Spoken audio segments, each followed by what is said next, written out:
Desafío social, erradicar la pobreza.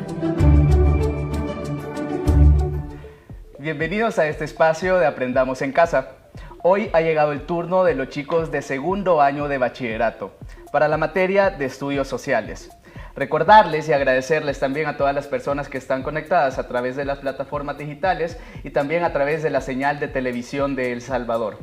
Como todos los jueves vamos a abordar una temática importante y es precisamente uno de los objetivos de estudios sociales, que usted a través de la información que estamos a punto de brindarles lleguen a ser insumos para que también forme su sentido crítico y analice la realidad de su entorno y de la vida misma.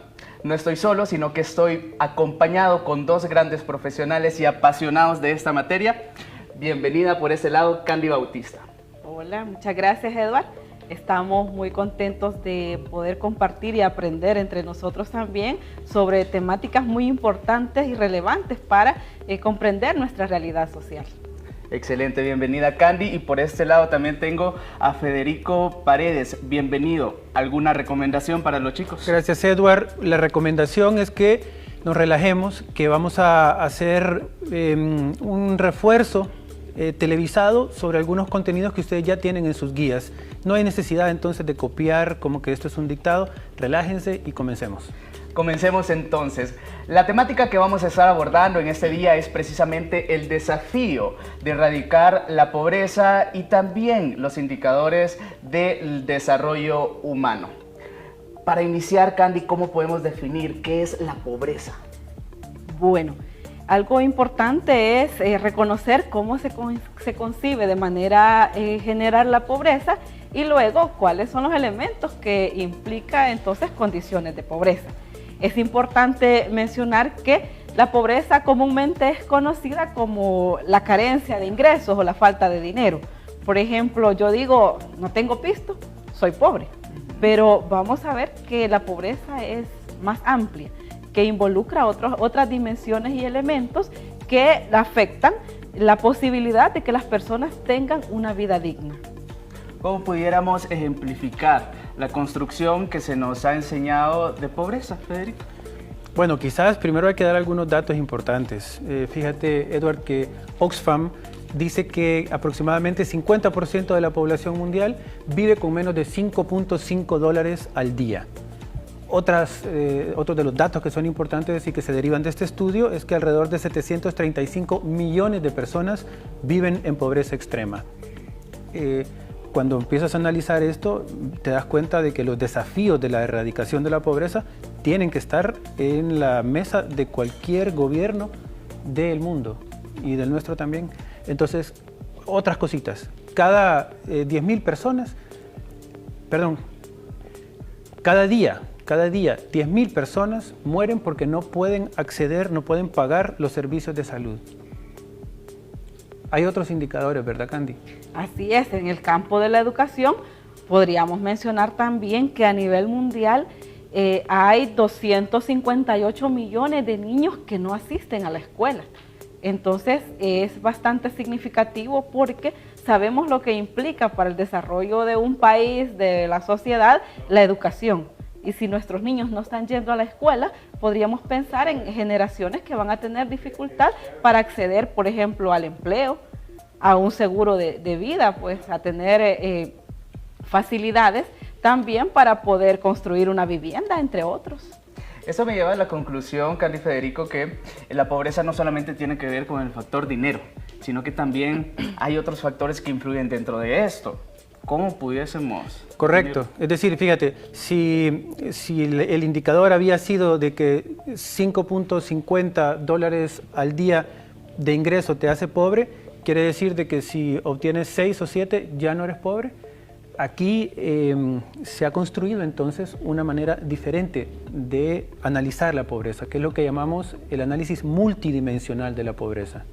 ¿Cómo definimos entonces la pobreza multidimensional? ¿Vendría siendo, Candy? Pues en este caso la pobreza multidimensional vendrían siendo factores o elementos educativos, de hábitat, de condiciones de vivienda, de salud, de servicios básicos y de alimentación que permiten a las personas cubrir sus necesidades. Entonces, la carencia de estos elementos reflejaría lo que es la pobreza multidimensional. Como Federico mencionaba, entonces, no solo es la carencia de dinero, está involucrada todas las condiciones de vida. Sí, y aquí hay que decir una cosa, destacar una cosa: El Salvador ha sido pionero en el estudio de la pobreza multidimensional. De hecho, El Salvador propuso uno de los indicadores importantes para este análisis alrededor del mundo, que es la calidad de hábitat. Y también fue de los primeros países que lo empezó a implementar. Esto no era sencillo, Edward y Candy, porque fíjense ustedes, si antes medíamos la pobreza nada más en términos del ingreso per cápita, ahora resulta que tenemos que considerar muchas cosas más, y por supuesto que eso te va a cambiar la proporción de gente que aparece reportada como viviendo en pobreza. Y entonces, ¿cuáles serían esos factores? Las dimensiones, los indicadores. ¿Cómo calculamos entonces la pobreza multidimensional? Sí, ya Candy mencionó que tenemos una dimensión, que es la educativa, la de condiciones de vivienda, trabajo y seguridad social, salud, servicios básicos y seguridad alimentaria y calidad del hábitat. Pero dentro de cada uno de estos tenemos indicadores, como tú ya bien lo decías. Veamos algunos, por ejemplo. En educación, la inasistencia escolar, el rezago educativo, el cuidado temprano inadecuado, esto vamos a hablar más de esto más adelante, la baja educación. Fíjate cómo está construido esto, dice la baja educación de adultos, pero eso choca un poco, ¿verdad? Porque quiere decir que tenemos muchos adultos que son mal educados, y eso no es así. Es decir, eso es el indicador, lo que quiere decir es que hay una baja escolaridad en adultos. Reformulado de otra manera se entiende mejor. ¿Qué otros indicadores, Candy? Bueno, dentro de las dimensiones, por ejemplo, tenemos las condiciones de vivienda. Cuando hablamos de condiciones de vivienda, podríamos mencionar indicadores como materiales inadecuados en techo y pared, es decir, la estructura de la casa, ¿verdad? Hacinamiento, por decir algo, cuando en una habitación pequeña hay muchas personas viviendo. Entonces no hay espacios adecuados para que se desarrolle cada uno. Y otro es la inseguridad en la tenencia del terreno. Gente que alquila o que ha tomado espacios porque no tiene una propiedad donde poder construir. En la dimensión de trabajo y seguridad social hay otros indicadores. Claro, el subempleo, es decir, imagínate la diferencia de tener empleo y seguridad social a tener un empleo que no es un empleo digno y que no te genera entonces seguridad social. Ahí tenemos una gran brecha. El desempleo es otro de los factores importantes, y tenemos el trabajo infantil. También en esas dimensiones de salud y servicios aparecen otros indicadores. Así es, hay indicadores como la falta de servicios de salud. O sea, hay personas que no tienen acceso a un seguro médico o a estar registrados en el Instituto Salvadoreño del Seguro Social. Esto va amarrado con las condiciones del subempleo, que también mencionaba Federico, la falta de acceso al agua potable. Y aquí hay un elemento muy importante, porque una situación es el acceso al agua y otra es la calidad de ese servicio y la cantidad de tiempo en la que podemos disponer del agua potable en nuestros hogares. También tenemos la falta de acceso a saneamiento, esto en condiciones de espacios no adecuados o de insalubres, por ejemplo, para poder vivir. También tenemos la inseguridad alimentaria, que es un elemento muy importante. O sea, ¿cuál es la calidad de la alimentación que tenemos? En el caso de los hogares que viven con menos de $5.50 de dólar, o sea, ¿cuál es la condición? Imaginémonos una familia de 8 personas, ¿cuál será la calidad de los alimentos que pueden adquirir? Hablando también de calidad, calidad del hábitat, es otra dimensión que también tiene sus indicadores. Correcto, y esta es interesante, por ejemplo, en la falta de espacios públicos, ¿verdad? Es decir, no tener parques, no tener bibliotecas, no tener espacios de esparcimiento. Ahí lo que estamos viendo es la calidad, es decir, ¿cómo es tu entorno? ¿Tu entorno es un entorno bello para vivir, para disfrutar la vida, o es un entorno cerrado en donde hay condiciones de criminalidad alrededor de donde vives? Ahí entonces se generan indicadores, y esos son los que contribuyó El Salvador. Si todavía les queda algunas dudas, pues les vamos a presentar el siguiente caso que precisamente ejemplifica un poco la temática de este día. María vive en la zona rural. En su pueblo, la educación pública solo llega hasta 9º grado. Si quiere continuar a bachillerato, deberá ir al Instituto Nacional en el casco urbano. Su madre le recomienda que no lo haga, ya que le implicaría trasladarse a vivir en la ciudad, cosa que no puede pagar. Tampoco viajar todos los días y teme por su seguridad. Además, le dicen que con 9º grado es suficiente y que debería buscar trabajo para ayudar en la casa. Su madre solo estudió hasta 2º grado. Le ha costado conseguir trabajo, puesto que le exigen al menos bachillerato. Como no logró encontrar empleo en ningún lado, tuvo que comenzar a vender en el mercado. Y si se enferma, tendría que ir a una clínica privada. Roberto vive en la ciudad y acude a un instituto nacional. Sus padres le recomiendan que estudie un bachillerato contable, ya que esto le ayudará a conseguir un trabajo más fácilmente. Además, le insisten que aprenda inglés como segunda lengua, ya que le ayudará en un futuro. Roberto terminó bachillerato contable y luego comenzó en la Universidad de El Salvador, la misma universidad donde sacaron sus títulos de contador sus padres. Al terminar la universidad, logra un empleo como contador en una empresa. En ese empleo, tiene derecho a recibir atención médica en el Instituto Salvadoreño del Seguro Social y cada mes le descuentan una porción de su salario como ahorro para la pensión. Roberto y María, los dos personajes que estábamos viendo anteriormente y que queremos también llegar al análisis de estos dos casos específicos. ¿Qué podríamos decir? Bueno, en primer lugar, podríamos notar la similitud en estos jóvenes, y es en que los dos terminaron 9º grado. Tanto Roberto como María finalizaron su educación básica. Sin embargo, hay muchas diferencias entre las condiciones de vida de estos dos jóvenes, ¿verdad, Federico? Sí, por ejemplo, Roberto no enfrenta criminalidad y María sí está enfrentando criminalidad. Ahí hay un factor entonces muy importante porque le limita a ella la posibilidad entonces de un acceso a continuar sus estudios. Sí, también notamos que a Roberto sus padres pueden apoyarle para que continúe sus estudios, en cambio a María ya no le pueden apoyar. Y con Roberto, por ejemplo, sus padres habían ido a la universidad.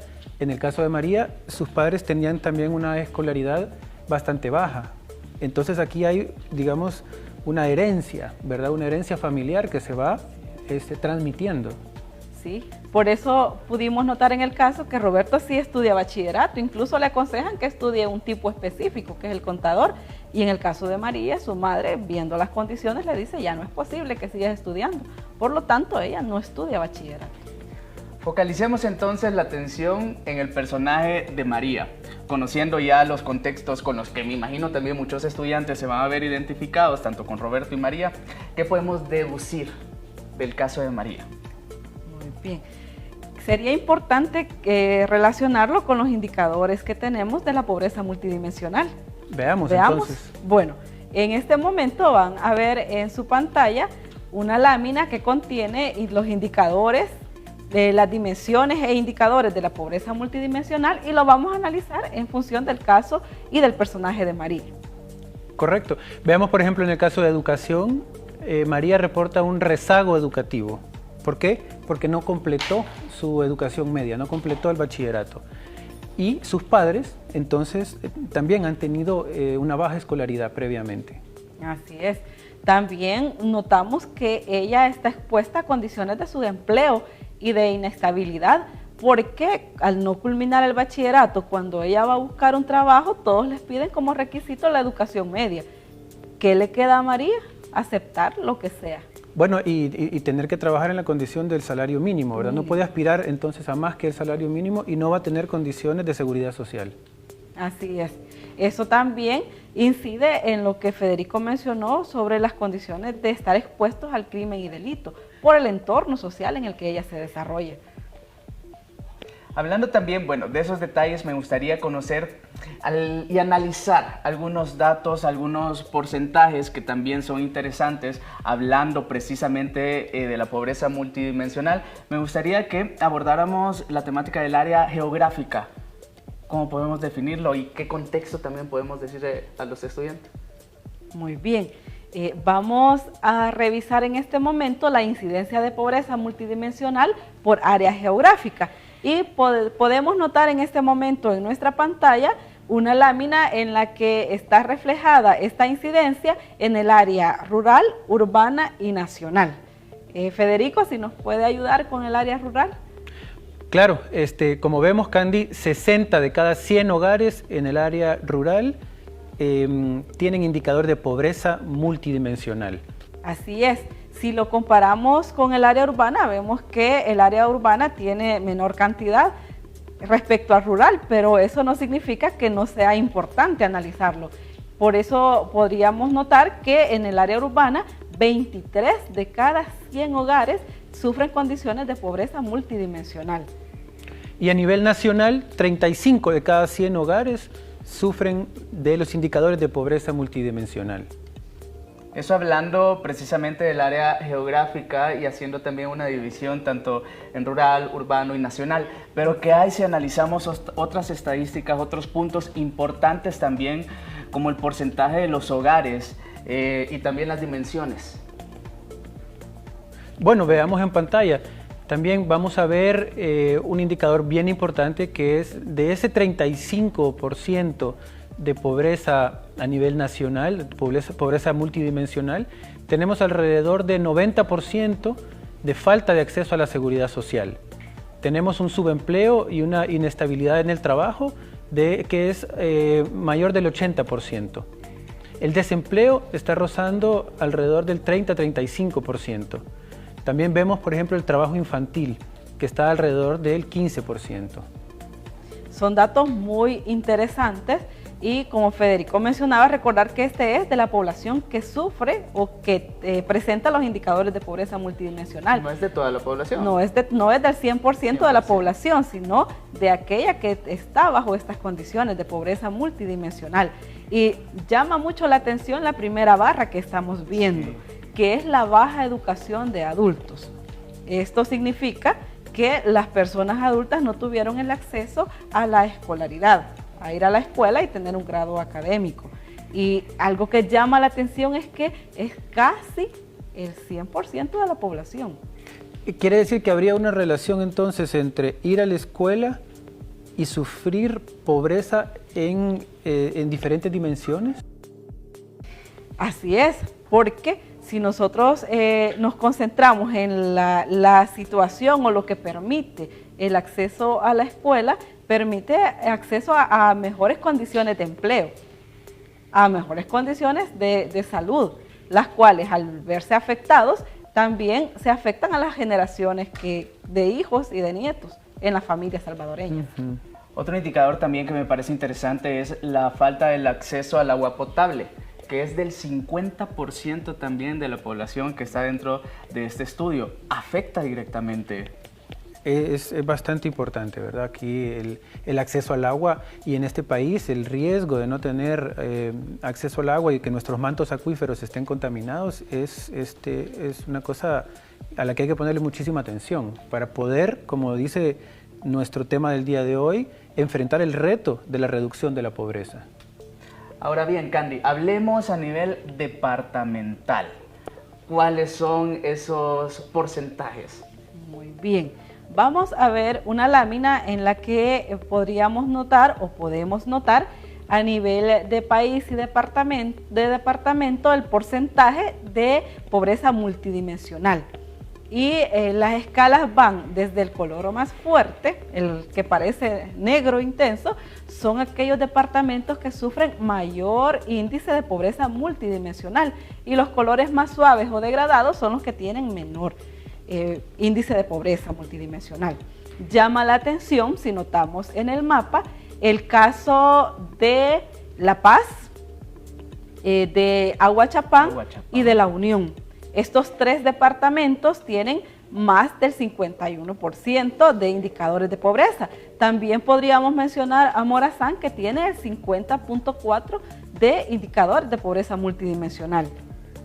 ¿Qué pudiésemos decir al contrario en San Salvador? Tiene uno de los índices más bajos de pobreza multidimensional. ¿Cómo pudiésemos llegar a un análisis de la capital, Federico? Bueno, la capital tiene más acceso a servicios básicos en proporción, ¿verdad? Concentra también el área metropolitana de San Salvador, donde mucha de la población vive, pero aquí lo que estamos viendo es que el área rural en general va a tener condiciones más complicadas. Por ejemplo, voy a hablar de Aguachapán, que ya lo mencionamos. Ahí algunos de los municipios habitan que reportan la desnutrición infantil con los índices más elevados.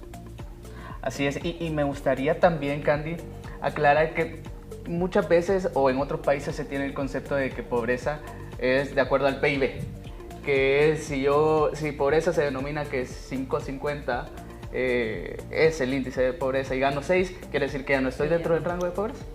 Bueno, algo importante que se mencionaba era que anteriormente nosotros podíamos hacer un análisis de pobreza a partir del Producto Interno Bruto y luego de la clasificación o de la división que se da en toda la población, y de obteníamos el PIB per cápita, es decir, por persona.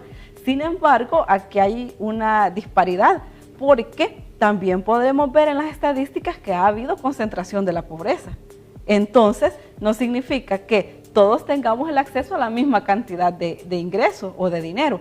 Por lo tanto, el elemento que nos ayuda a determinar con mayor certeza la situación de pobreza son los indicadores de pobreza multidimensional. Ahora bien, Federico, ¿cómo nos damos cuenta? Alrededor, de nuestra vida estamos rodeados de frases cotidianas y que a veces pueden llegar a ser también indicadores de que yo formo parte de ese porcentaje de pobreza multidimensional. Vaya, esos son buenos ejemplos de la vida cotidiana, ¿verdad? Cuando vengo y escucho que me dice una madre de familia, no tengo con quién dejar a los bichos.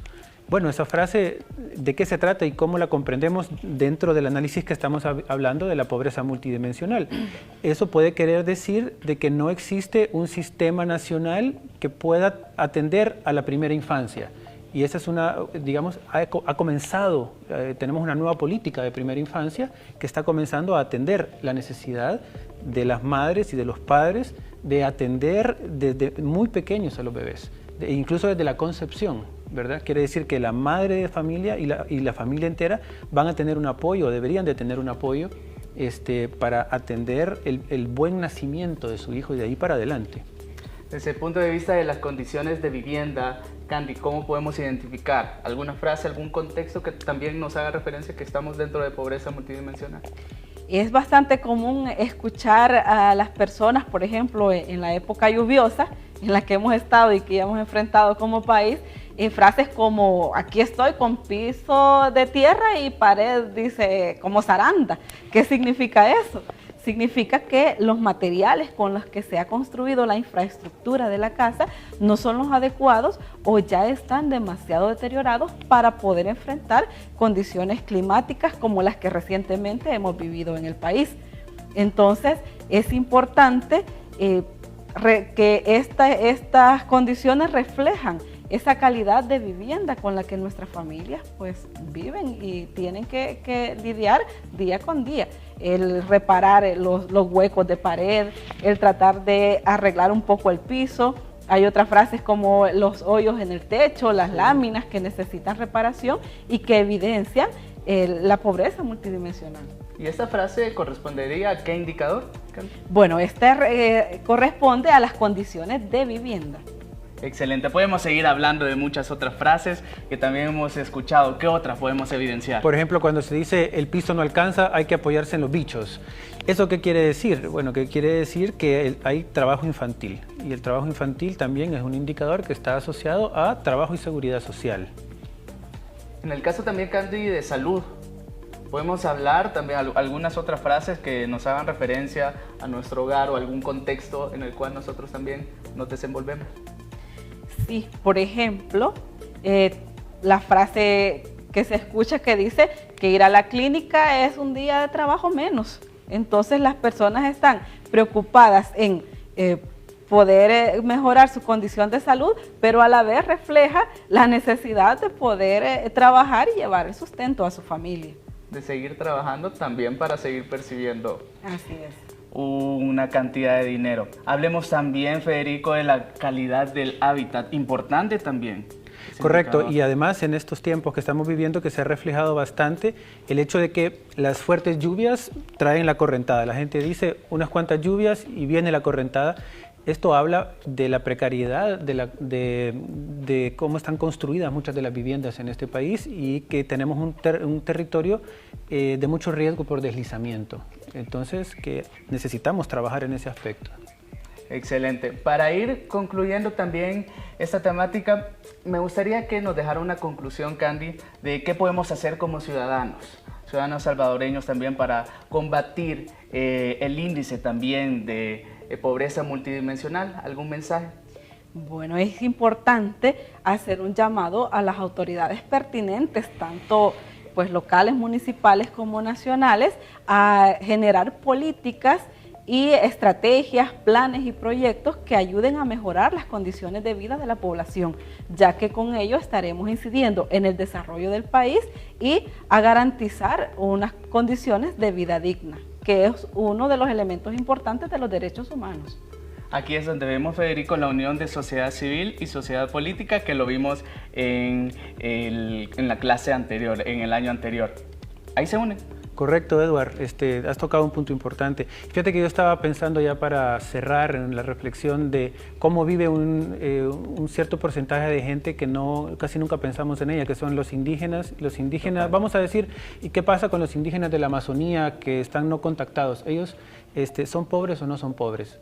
Fíjate, en este análisis multidimensional es posible que ellos tengan un mejor hábitat, que tengan una mejor relación con la naturaleza. Tal vez no tienen un ingreso monetario, pero probablemente no les haga falta de la manera que nos hace a nosotros para el tipo de vida que tenemos. Una persona que vive en el área urbana, pero que vive en un barranco con techo de lámina, probablemente sufre de una dimensión de pobreza mayor que la que vive un indígena de la Amazonía, que tiene mayor posibilidad de relación con su naturaleza y con su entorno. Excelente, grande conclusión también para finalizar esta temática. Gracias, Candy, gracias, Federico, nuevamente por estarnos llenando información para que todos los jóvenes y adolescentes puedan llegarse a formar este criterio de la vida y que también lleguen a hacer un análisis de esta y otras temáticas que hemos estado abordando. Esta clase queda colgada en el sitio oficial de Facebook de Televisión de El Salvador. Les agradecemos y nos vemos a la próxima. Adiós. Chao.